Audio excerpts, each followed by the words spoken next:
কি সমস্যা আপনার? আপনি ওখান থেকে এরকম অদ্ভুত সাউন্ড করতেছেন কেন তখন থেকে? ঠিক সাউন্ড করছে।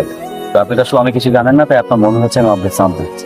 আমার বয়ফ্রেন্ড, হ্যাঁ, আপনি খুব শুনলেন, একদম বউ টাইপ শুনবে কিন্তু গার্লফ্রেন্ডটা কিন্তু হাজবেন্ড টাইপ শুনলেন না, একদমই হাজবেন্ড টাইপ। সে পারভারটা এখানে আসার আগে আরো দুজন মেয়ে ছিল, এই নিয়ে ফ্লার্ট করছে, নাম্বার এক্সচেঞ্জ করেছে। আপনি কিন্তু আমার কথা বিশেষ করে কোনো প্রয়োজন নেই, কারণ আপনি আমাকে চেনেন না। এখানকার প্রত্যেকটা কার্টে সিসি ক্যামেরা বসানো, ভিতরে চেক করে দেখতে পারবে। একটা অ্যাডভাইস দিই, তো মাফ চাইতে পারেন, মিষ্টি মিষ্টি কথা বলতে পারেন, মাফ করার কোনো প্রয়োজন নেই, জীবন নষ্ট হবে। বিভিন্ন সিঙ্গল কোনো কারণে যদি আপনার মনে হয় আপনি এই ছেলেটাকে ছেড়ে চলে যেতে চান, মানুষে যেতে পারবেন, মানুষ ভালো। ঠিক দেখে কি রে তুমি চেনো কি? ও দেখতেছি গায়ে। দাঁড়াও। Thank you so much. তুমি খুব পারফেক্ট একটা কাজ করছো। আমি গেলে তো আরো মাইর কেটে। আসলে আমার সাথে মেয়ে মানুষ আছে দেখে আমি সিগারেটটা করি, নাহলে মানুষ আবার তোমার কি নাকি বা। তবে তুমি একটা কথা পারফেক্ট বলছো, তুমি না একটু বউ টাইপ।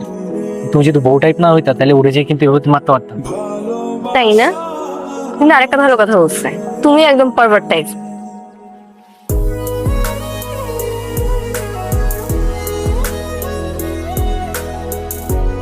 চলো।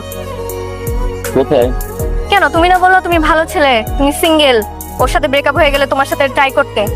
We can give a try, let's give a try. চলো। এটা কি ছিল? এটা দিয়ে বুঝায় রাখলাম, ও যে ভুলটা করছে না, এই ভুলটা তুমি করলে তোমার উপর পড়বে, বুঝছো?